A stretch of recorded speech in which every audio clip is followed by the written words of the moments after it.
नमस्कार, मैं हूं श्वेता सिंह। आज अद्भुत, अविश्वसनीय, अकल्पनीय में हम आपको एक ऐसी अद्भुत देवी के दर्शन के लिए ले चल रहे हैं जिनके अकल्पनीय मंदिर में अविश्वसनीय चमत्कार हर ओर साक्षात मौजूद हैं। उनके दर पे चूहे, दरबार में चूहे,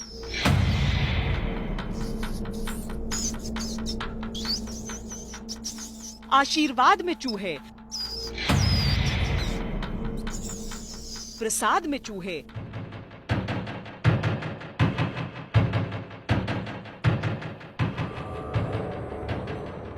ये चूहों का कोई अद्भुत संसार नहीं, ये है शक्ति की देवी करणी माता का अविश्वसनीय रहस्य लोक, जहां कदमों के नीचे आस्था की अकल्पनीय मान्यताएं चूहा बनकर दौड़ती रहती हैं।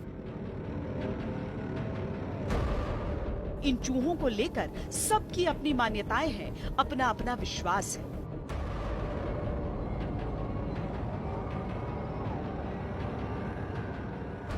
किसी के लिए देवी माँ की संतान है ये चूहे। चूहे इनको यहाँ बोलते हैं काबा, ये करणी माता के बच्चे हम लोग हैं। कोई मानता है कि पुरखे, पूर्वज और इंसान है ये चूहे। काबा मरते वो मनुष्य बन जाता है, मनुष्य मरते वो काबा बन जाता है। किसी का विश्वास है कि शक्ति का वरदान है ये चूहे। माता जी का जब उद्घोष करते हैं तो उनमें वो प्रबल शक्ति आती है और फिर वो युद्ध करते हैं और जीतते भी है। किसी का भरोसा है कि हर बीमारी का निदान है ये चूहे। यहाँ पे प्लेग वगैरह दूर हो जाते हैं काबों से। चूहों को लेकर लोगों की ये बातें सुनने में अजीब लग सकती हैं, लेकिन धार्मिक मान्यताओं में ये करणी माता के दूत हैं, जो उनकी कृपा को लोगों तक पहुंचाते हैं। लिहाजा यहाँ चूहों से डर नहीं है, श्रद्धा है उन पर। दहशत नहीं, आस्था है उन पर। आस्था और श्रद्धा की हर कहानी अद्भुत, अविश्वसनीय, अकल्पनीय है। कोई ऐसा नहीं होता है कि किसी को काट लिया या काटने से? नहीं, ऐसा कुछ नहीं होता, किसी को काटना नहीं, ये ना मंदिर से बाहर जाता है। अब ये माता जी की माया है, जो क्योंकि ये चूहे हैं नहीं, चूहों से भिन्न है। इनका नाम काबा है, ये काबा ही है। अद्भुत, बहुत अद्भुत लगता है, बहुत अद्भुत लगता है। यहाँ जहाँ से भक्त होकर गुजरते हैं, इस रेलिंग पर आपको हर जगह ये नजर आएंगे, लेकिन न तो इंसान इनसे डरते हैं, विचलित होते हैं, न ये इंसानों को देखकर भाग खड़े होते हैं, जो कि आम है, सामान्य है। यहाँ पर चूहा भी इन्हें नहीं कहते हैं आप इन्हें कहते हैं काबा।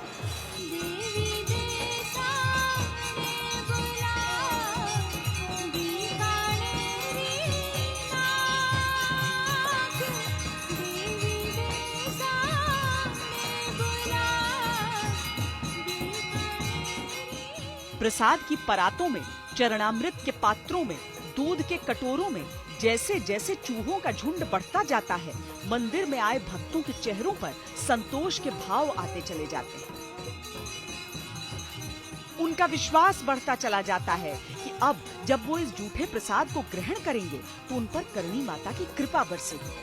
उनके दुख दरिद्र दूर होंगे, क्योंकि ये सीधा माता के बेटों के द्वारा भोग लगाया हुआ पवित्र प्रसाद बन जाएगा। माता के बेटे यानी कोने कोने से झांकते, दौड़ लगाते ये चूहे। ये देखना आपको थोड़ा विचलित कर सकता है, लेकिन भक्तों के लिए इसमें कुछ भी अटपटा नहीं। अगर यही चीज अमेरिका में हो जाए कि किसी खाने को जूठा कर दें, क्या होगा वहाँ? नहीं, ऐसा नहीं होता है। वहाँ पर लोगों से बहुत डर होता है चूहों से। हाँ, डर लगता है चूहों से। और ज़्यादातर लोग सोचते हैं कि ये सिर्फ बीमारी होती है उनसे, और यहाँ पे लोग कहते हैं कि बीमारी कभी नहीं फैलते।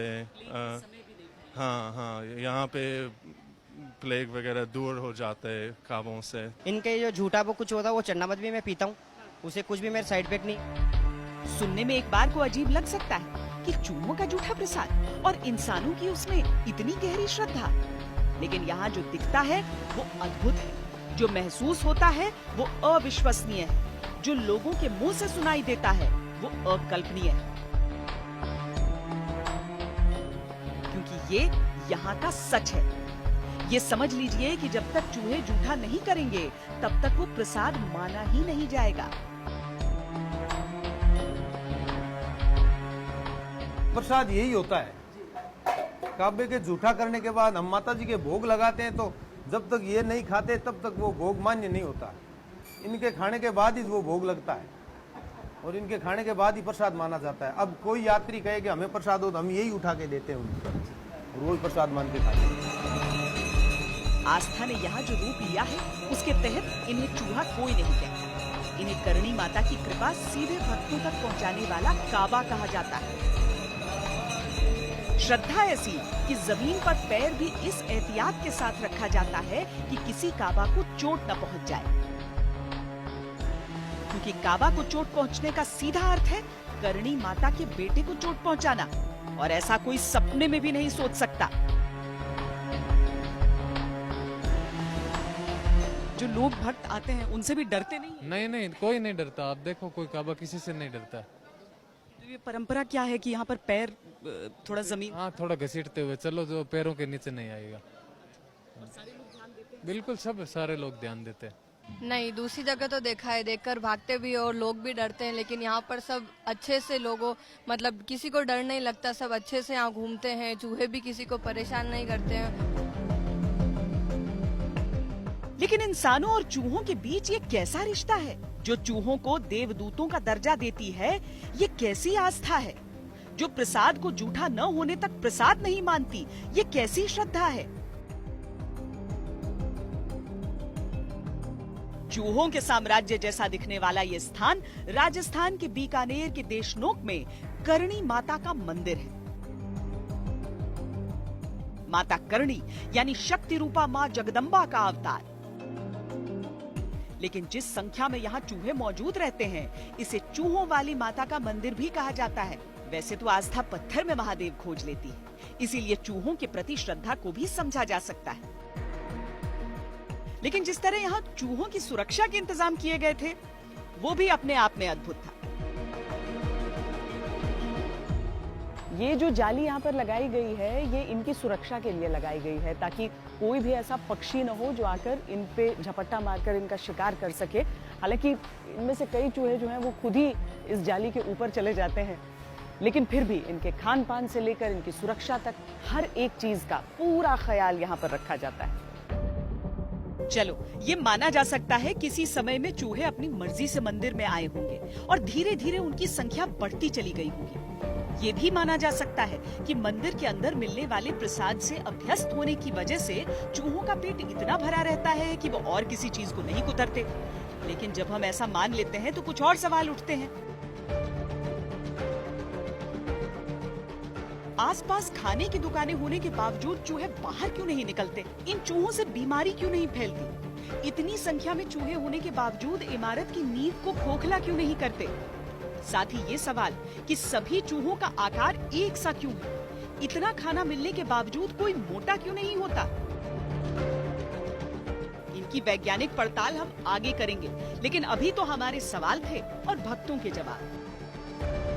कुल यहीं पर प्राण त्याग देते हैं और जन्म भी यहीं लेते हैं। आप देखो, आपको कहीं भी अनमेच्योर कोई भी छोटा, जैसे बिल्कुल छोटा है, चल नहीं सकता, वैसा काबा नजर नहीं आएगा। ये मैच्योर होने के बाद ही अपने घरों से बाहर निकलते हैं, और जैसे खत्म होता है तो मंदिर कर्मचारी हैं, सफाई कर्मचारी, उनको पता चलता है तो हमारे यहाँ शमशान भूमि है, वहाँ जाकर के इनका जैसे विधि विधान से होता है वो शमशान भूमि में होता है। हाँ बिल्कुल, उनको अंतिम संस्कार के लिए व्यवस्था बना रखी है मंदिर। धार्मिक विश्वास का इससे बड़ा उदाहरण और क्या होगा कि चूहों का अंतिम संस्कार भी इंसानों की तरह पूरे विधि विधान से किया जाता है, और इसके पीछे की जो वजह है उसकी मिसाल दुनिया में शायद ही कहीं मिले। हम लोगों का डेथ होता है तो हमारा री इनकारनेशन काबू के रूप में होता है, और इसी मंदिर के अंदर हमारे ये स्वर्ग और नरक है, और हमें कभी भी किसी प्रकार की कोई बीमारी नहीं होती। जब भी हम बीमार होते हैं, जो काबा पानी पीते हैं, इस पानी को हम पीते ठीक हो जाते हैं, कोई बीमारी नहीं होती, कुछ भी डिजीज नहीं होती। जो काबा मरते वो मनुष्य बन जाता है, मनुष्य मरते वो काबा बन जाता है। ये करणी माँ का वरदान है।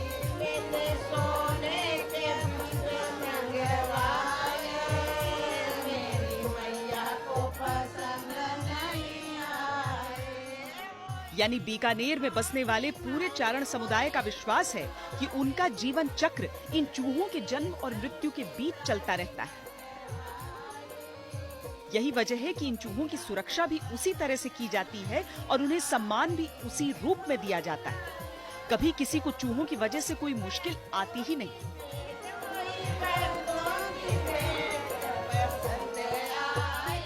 देखो ये तो यहाँ है, माता जी के कोई देखो चरणों में है, और आप बाहर देखोगे वो ऐसे बहुत ज्यादा बीमार हैं, किसी के कीड़े भी पड़े हुए हैं, कोई ज्यादा पापी है तो उसके कीड़े भी पड़ते हैं, कोई बड़ी बात नहीं है।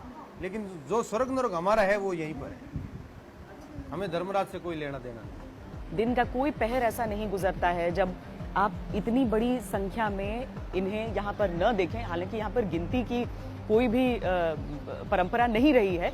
कुछ लोग कहते हैं कि यहाँ पर हजारों हैं, कुछ 20,000 कहते हैं, कुछ तो 1 लाख तक कहते हैं। लेकिन एक बड़ी दिलचस्प चीज है और वो ये कि कहते हैं कि इंसानी जन्म में जो इनके कर्म रहे हैं उस हिसाब से इन्हें मंदिर के भीतर भी जगह मिलती है। कुछ लोग मंदिर में देवी के चरणों में रहते हैं, तो कुछ लोग बाकी का जो हिस्सा है, देखिए यहाँ पर ये मंदिर परिसर का ही हिस्सा है, लेकिन पूरा इलाका वैसा नहीं है। ये यहीं पर रहते हैं, ये यहाँ से नहीं निकलेंगे, ये मंदिर की ओर नहीं जा सकते हैं। इनका पूरा जो कामकाज है, पूरी जो दिनचर्या है, वो यहीं पर। गजब का है ये मंदिर, जहां सभी चूहों का आकार और व्यवहार एक समान है। इतनी बड़ी संख्या में होने के बाद भी कहीं भी चूहों की वजह से बदबू का नामो निशान नहीं होता। ना यहाँ पे इस मंदिर में ना कोई बदबू वगैरह किसी प्रकार से कुछ नहीं आती। ना अपन किसी के घर में चूहे अगर मर भी जाए या 5-5 दिन 7-7 दिन अगर रहते हैं तो उसमें बदबू मारने लगेगी। इस मंदिर में अभी ऐसा कुछ भी नहीं हो रहा है। एक भी मक्खी नहीं लगेगी यहाँ पे मिठाई के ऊपर। जो काबा मर जाएगा तो उसकी बदबू बिल्कुल नहीं आएगी। मरा हुआ देख लेना, यहाँ पड़ा कोई, एक भी मकोड़ा नहीं लगेगा। चिट्टियां होती है ना, वो नहीं है। आखिर कौन है करणी माता, जिनकी संतान माना जाता है इन चूहों को? आखिर क्यों दुनिया भर से लोग मंदिर के इस अद्भुत रहस्य पर रिसर्च करने आते हैं? और क्या है इन काले काबा के बीच उस अद्भुत, असाधारण सफेद चूहे का रहस्य?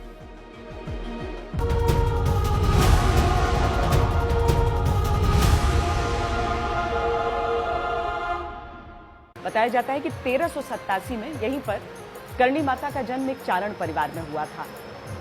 उनके जन्म का नाम करणी नहीं था, बल्कि उनके कर्म की वजह से उनका नाम ये पड़ा। लेकिन उनके जीवन काल में जिस तरह के चमत्कार रहे, जो राजपूत शासक थे यहाँ के, बहुत ज्यादा श्रद्धा रखते थे करणी माता में और उनकी कही बातों को पत्थर की लकीर मानते थे।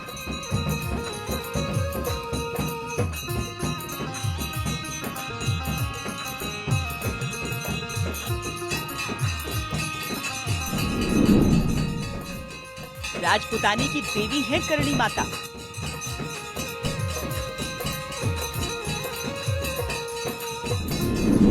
शौर्य की अधिष्ठात्री है करणी माता।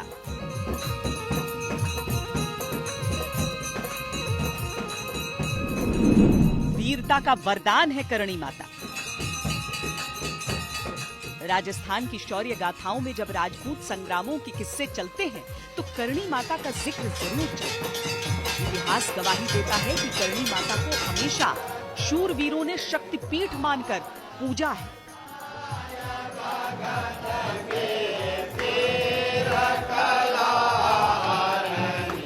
सब करणी माता को मानते हैं। यहाँ से राजपूत जाति के और लोग, या वो उनकी कुल देवी है, बीकानेर के राज घराने की कुल देवी है यहाँ करणी माता। तो करणी माता की बहुत मान्यता है। लेकिन अद्भुत ये कि राजपुताने को हमेशा शौर्य का वर देने वाली करणी माता की वंशावली राजपुताने से शुरू नहीं होती। बात सदियों पुरानी है जो आज तक मानी जाती है। करणी माता जी जोधपुर जिले में सुआफ गांव है, वहाँ पर माता जी ने जन्म लिया था, मेहो जी किनिया के घर।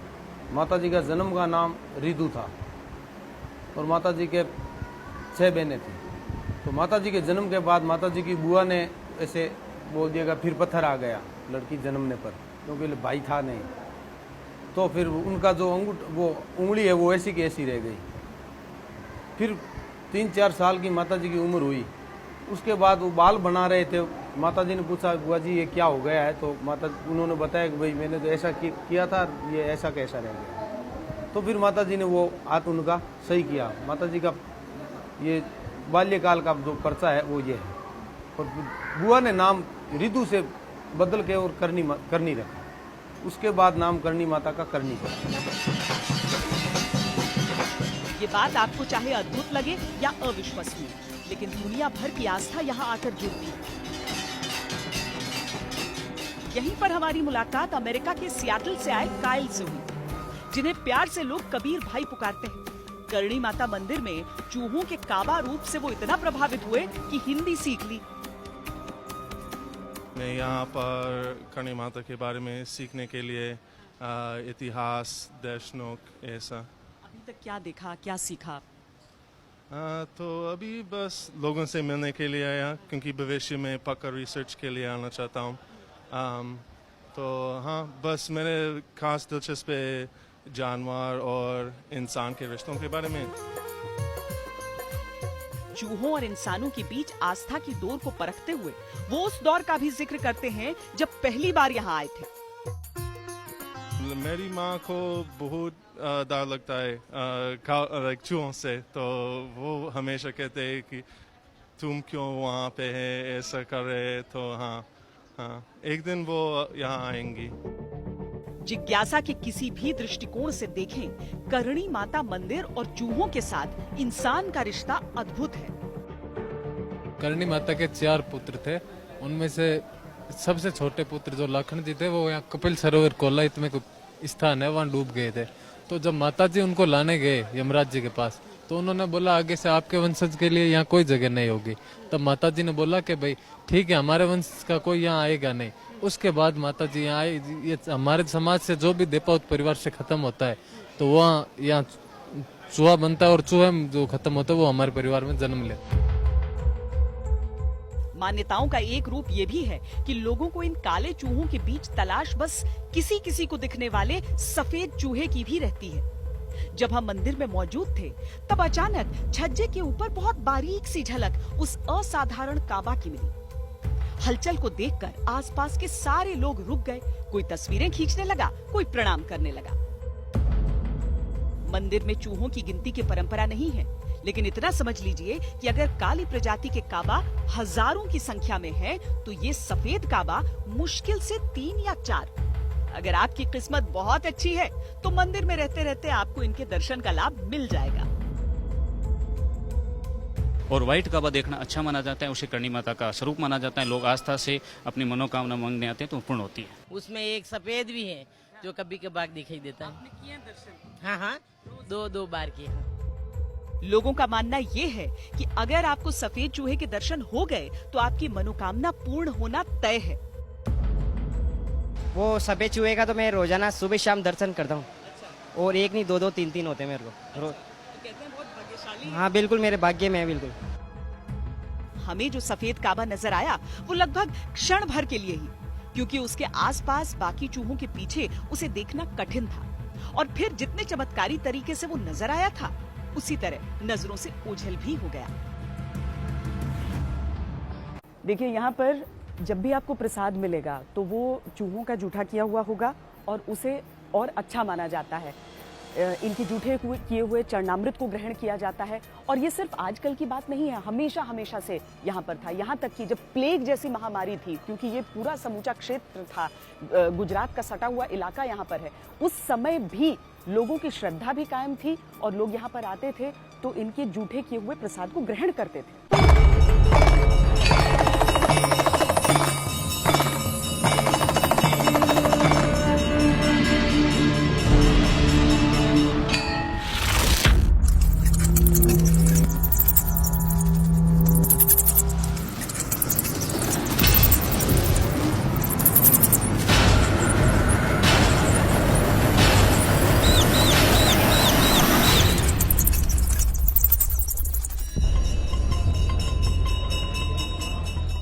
आरती के साथ ही अपने अपने बिलों से निकलकर हजारों चूहे पूरे मंदिर में फैल जाते हैं।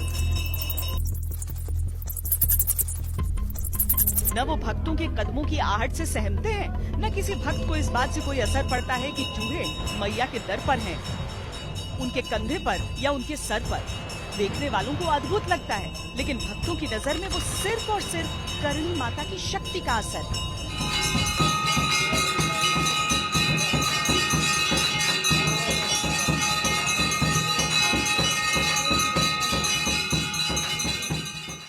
जहाँ आस्था और अटूट विश्वास होता है वहाँ तर्क की रत्ती भर गुंजाइश नहीं होती। लेकिन चूहों और इंसानों के अद्भुत रिश्ते के अलावा चूहों का आकार और व्यवहार सोचने पर मजबूर करता है। कुछ ऐसे सवाल मन में आ ही जाते हैं जो पहले से निर्धारित कई तथ्यों को चैलेंज करते हैं।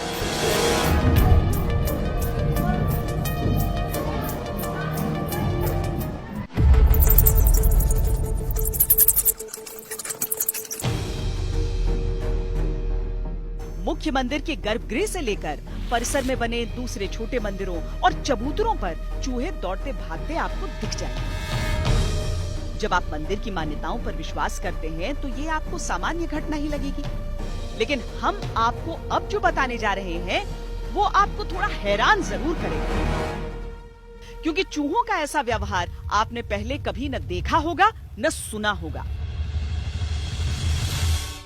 देखो ये तो यहाँ है, माता जी के कोई देखो चरणों में है, और आप बाहर देखोगे वो ऐसे बहुत ज्यादा बीमार हैं, किसी के कीड़े भी पड़े हुए हैं, कोई ज्यादा पापी है तो उसके कीड़े भी पड़ते हैं, कोई बड़ी बात नहीं है। इनका स्थान है, जैसे कर्म करेगा वहीं रहेगा। जैसे अच्छे कर्म करते हैं वो माता जी के चरणों में अंदर जाते हैं, जो उससे बुरे कर्म करेगा वो यहाँ आपको बाहर भी मिल जाएंगे। तो इनकी कैटेगरी है अलग अलग। हाँ, अंदर बाहर नहीं करते, नहीं जा सकता वो, बाहर वाला अंदर नहीं जा सकता, अंदर वाला बाहर नहीं आ सकता।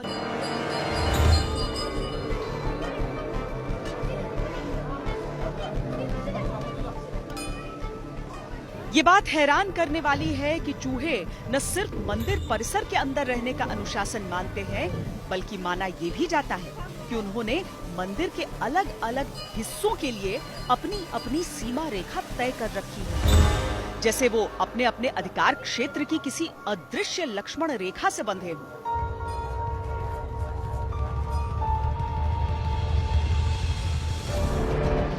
मुख्य मंदिर के गर्भगृह के चूहे उससे बाहर नहीं जाते, बाहर के चूहे गर्भगृह के अंदर नहीं जाते, दूसरे छोटे मंदिरों के चूहे उन्हीं के अंदर रहते हैं। यहाँ तक कि चबूतरे पर नजर आने वाले चूहे अपना स्थान नहीं बदलते। आमतौर पर शेर, बाघ जैसे हिंसक जानवर इस तरह का व्यवहार करते हैं जो अपना क्षेत्र चिन्हित करते हैं। लेकिन करणी माता मंदिर में जिस तरह चूहे ये काम करते हैं वो उनकी मूल प्रवृत्ति का हिस्सा नहीं माना जा सकता। सब माता जी का चमत्कार है, बिल्कुल सही है, बिल्कुल इनके यहाँ से यहाँ जाता है, यहाँ से ये देखो ये बिल है, ये बिल है यहाँ पर, और ये पार जाता है, कहाँ जाता है क्या पता, कहाँ तो कोई पता नहीं। और परिसर के बाहर जाते हैं? नहीं, बाहर नहीं जाते, मंदिर परिसर से बाहर नहीं जाते। मंदिर के ठीक बाहर फल, मिठाई और प्रसाद की दुकानें हैं, लेकिन सदियों का इतिहास गवाह है कि चूहों ने कभी मंदिर परिसर से बाहर निकलकर किसी के सामान को नुकसान नहीं पहुंचाया। क्योंकि आपके पास ये मेवा है, प्रसाद है, तो चूहे नुकसान पहुंचाते हैं? काबा नुकसान पहुंचाते हैं? नहीं, नुकसान पहुंचा देने की महिमा रहती है। यहाँ पर क्या ये सबको नुकसान पहुंचाते हैं? यहाँ पर कभी जो काबा है वो यहाँ पर कभी कुतरते हैं, आके नुकसान पहुंचाते हैं? कोई नुकसान नहीं करता। नहीं। क्यों लगता है ऐसा होता है कि बाहर नहीं निकलते हैं? चूहे तो वैसे ही होते हैं ना कि कुछ भी कुतर सकते हैं। नहीं, यहाँ वाले चूहे नहीं करते। नहीं करते भी ऐसा हुआ है कि चूहे आए हो नुकसान पहुंचाया हो, क्योंकि आपके पास इतने सारे पैकेट वगैरह? नहीं, कोई तरह के इधर चूहे नुकसान नहीं पहुंचा, काबे नुकसान नहीं पहुंचा।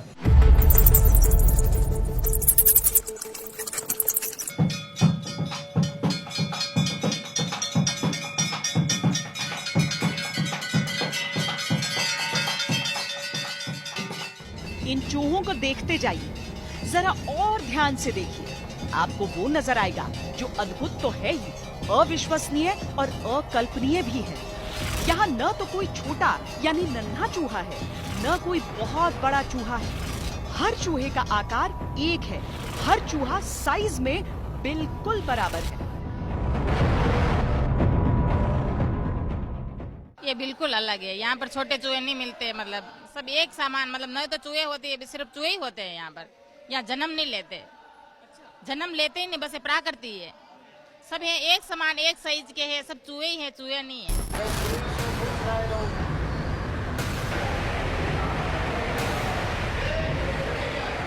अब ये सवाल अपने मन में उठाइए कि ऐसा कैसे हो सकता है कि किसी परिसर के अंदर हजारों चूहे हों और सारे चूहे साइज में एक बराबर हों, वो भी तब जब वो मंदिर में एक से एक पौष्टिक आहार ग्रहण करते हैं। चूहों को आप खाने के लिए दे दो तो वो इतने इतने बड़े हो जाते हैं। आपने देखा ही होगा कि चूहे बहुत बहुत बड़े होते हैं। हमारे यहाँ बीकानेर में भुजिया बाजार में मैंने देखा था, इतने इतने बड़े चूहे देखे।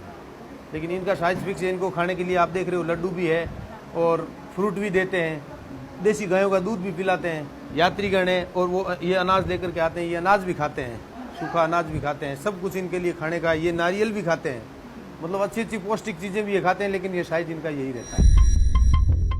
तो क्या माना जाए कि क्यों जन्म लेने के बाद या विकसित होता छोटा चूहा यहाँ नहीं दिखता? क्यों तरह तरह के पकवान, ड्राई फ्रूट्स, मिठाइयाँ खाने के बावजूद कोई भी मोटा या बड़े आकार का नहीं होता? क्यों एक भी चूहा अपने साथियों से अलग नहीं दिखता? सवाल तथ्य के आधार पर जवाब तलाशते हैं, लेकिन आस्था के पास अपना एक अलग ही विश्वास होता है। और छोटे होते ही नहीं, बच्चे होते ही नहीं, सब एक ही जैसे होते हैं। हाँ, यहाँ पर आपने कहीं छोटा चूहा नहीं देखा? कहीं कहीं भी नहीं देखा हमने। आपने देखा? नहीं देखा, सब एक साइज के।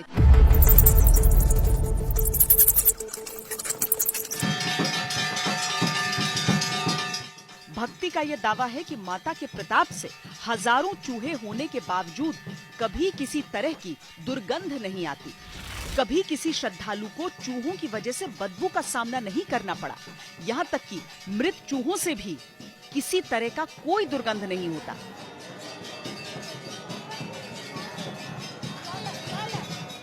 बदबू की कुछ बिल्कुल चमत्कारी स्थान है ये। आमतौर पर अगर एक कमरे में एक भी चूहा आ जाए तो उसकी वजह से बदबू से कमरा भरने लगता है। लेकिन जरा सोचिए कि हजारों चूहे एक साथ, लेकिन बदबू का लेश मात्र नहीं। सफेद चूहे या ब्लैक चूहे जो भी है, इनके जो झूठा वो कुछ होता है वो चन्नामत भी मैं पीता हूँ, उसे कुछ भी मेरे साइड इफेक्ट नहीं। और ना यहाँ पे इस मंदिर में ना कोई बदबू वगैरह किसी प्रकार से कुछ नहीं आती। ना अपन किसी के घर में चूहे अगर मर भी जाए या 5-5 दिन 7-7 दिन अगर रहते हैं तो उसमें बदबू मारने लगेगी। इस मंदिर में अभी ऐसा कुछ भी नहीं हो रहा है।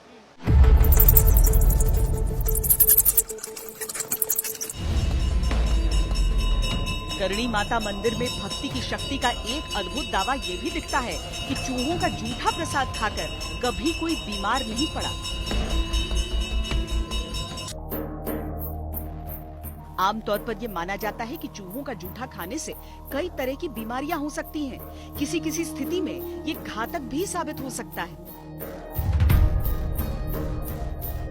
प्लेग से लगा के और वायरल इन्फेक्शन तक हो सकते हैं। अगर चूहा किसी को काट ले तो नुकसानदायक हो सकता है। मैमल होता है तो उसमें आपको अपने आप को वैक्सीनेट कराना होता है, जैसे आप कुत्ते की बाइट के लिए कराते हैं, डॉग बाइट के लिए। दूसरा, जो इसका पेशाब होता है और इसका आप ये पॉटी कह सकते हैं, जो भी होता है, करीब करीब 20 बार दिन में करता है, उसके अंदर बहुत बैक्टीरिया होते हैं। उससे आपको रेस्पिरेटरी ट्रैक्ट इन्फेक्शन हो सकता है, जो कि जानलेवा हो सकता है। आपको प्लेग हो सकता है, आपको एलर्जीज हो सकती हैं।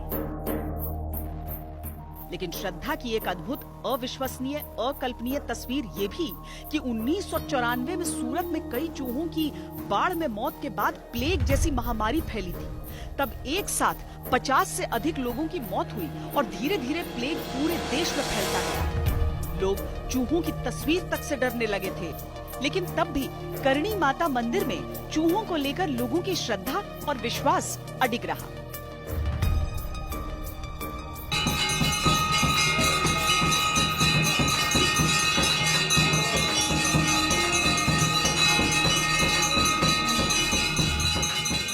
सूरत में प्लेग फैला था तो सूरत वाले यहाँ, बीकानेर वाले यहाँ आकर के इस कुंडी का, ये जो आप देख रही हैं, ये पानी की कुंडी है, इसको हम चरणामत कहते हैं, ये पिया था और वो बिल्कुल प्लेग खत्म हो गया था। हमारे बीकानेर में कभी प्लेग आया ही नहीं है। ये इमारत के उस हिस्से में है हम जहाँ पर बहुत अच्छी तरीके से आपको रोशनी भी नहीं दिखेगी, लेकिन यहाँ पर ये पूरा नीचे छोटे छोटे आप बिल देख लीजिए जहाँ पर ये चूहे रह रहे हैं।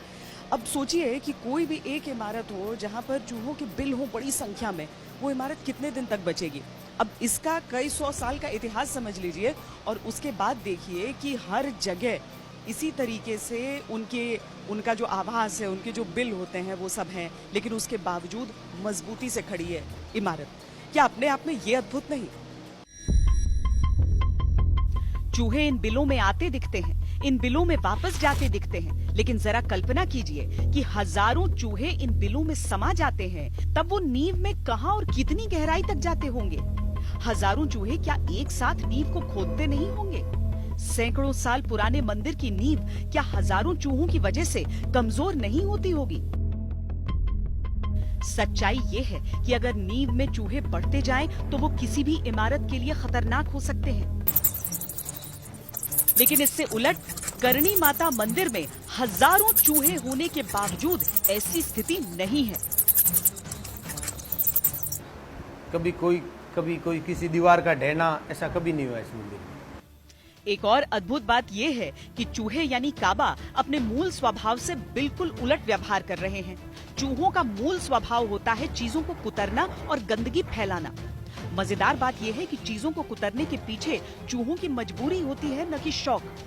वैज्ञानिकों के अनुसार चूहों के आगे वाले दांत तेजी से बढ़ते हैं, इसीलिए वो दांतों को घिसने के लिए घरों में रखे सामानों को कुतर देते हैं। अगर चूहे सामान न कुतरें तो उनके दांत साल भर में 1 से 2 इंच बढ़ जाएंगे, जो उनके जबड़े को फाड़ देंगे। यानी चूहा कुछ खा ही नहीं पाएगा और उसकी मौत हो जाएगी। लेकिन फिर भी करणी माता मंदिर के ये जो काबा हैं, वो कुछ नहीं कुतरते और प्रमाण हमारी आंखों के सामने थे। करणी माता का मंदिर लगभग 500 साल पुराना है। चूहों की कहानी भी तब से ही जुड़ी हुई है और मंदिर मजबूती से अपनी जगह खड़ा है। सुबह से लेकर रात तक भक्तों का तांता यहाँ पर लगा रहता है इन अद्भुत देवी के दर्शन के लिए। चाहे जैसलमेर स्थित तनोट माता मंदिर हो या फिर यहाँ बीकानेर में करणी माता का मंदिर, सुरक्षा बलों की अटूट आस्था इनमें रहती है। यहाँ तक कि करगिल युद्ध के दौरान मोर्चे पर निकलने से पहले जो अंतिम पत्र कैप्टन विजयन थापर छोड़ गए थे, उसमें भी करणी माता का जिक्र था। प्रिय पापा, माँ, बड़ी और ग्रैनी, जब तक आपको ये चिट्ठी मिलेगी मैं स्वर्ग में अप्सराओं की मेहमान नवाजी का लुत्फ उठा रहा होऊंगा। मुझे कोई अफसोस नहीं। अगर मैं फिर मनुष्य के रूप में जन्म लूं तो मैं सेना में भर्ती होकर अपने देश की सेवा करूंगा। अगर आप आ सके तो प्लीज इस जगह पर आकर देखिएगा कि भारतीय सेना ने आपके कल के लिए किस जगह पर युद्ध लड़ा। जहां तक मेरी यूनिट का सवाल है, नए लड़कों को हमारे बलिदान के बारे में बताया जाए। मैं उम्मीद करता हूं हमारी यूनिट में करणी माता के मंदिर में मेरी भी एक तस्वीर लगाई जाए। प्लीज अनाथ आश्रम में दान देना बंद मत करिएगा और रुखसाना को हर महीने 50 रुपए भेजते रहिएगा। पापा, आपको गर्व होना चाहिए और माँ आपको भी। मेरे जाने का वक्त आ गया है। मैं और मेरी असॉल्ट पार्टी के 12 और। Best of luck. खुलकर जिंदगी जीना। आपका रॉबिन। अंतिम इच्छा को अपने अंतिम खत में लिखकर लेफ्टिनेंट विजयन थापर करगिल के रण में चले गए थे और फिर कभी वापस नहीं लौटे। उसको कर्नल थापर ने बोला था कि हमेशा भगवान का नाम हमेशा याद रखना। तो वैसे भी वो बच्चा बहुत रिलीजियस था। करणी माता में आस्था थी क्योंकि वो जो उनकी यूनिट की 2 राजपुताना राइफल्स की वो देवी है। वीर चक्र विजेता विजयन थापर 2 राजपुताना राइफल्स के योद्धा थे और करणी माता को राजपुताना राइफल्स की कुलदेवी कहा जाता है। भारतीय सेना में राजपूत राइफल का वो उनका एक उद्घोष है, जय करणी माँ। तो वो माता जी का जब उद्घोष करते हैं तो उनमें वो प्रबल शक्ति आती है और फिर वो युद्ध करते हैं और जीतते भी है। मानो तो चमत्कार, सीखो तो संस्कार, न भी मानो तो संसार में सह अस्तित्व का इससे बेहतर नमूना आपको कहाँ मिलेगा कि पृथ्वी सिर्फ इंसानों की नहीं है। अद्भुत, अविश्वसनीय, अकल्पनीय में कैमरा पर्सन योगेंद्र सिंह के साथ मुझे दीजिए इजाजत।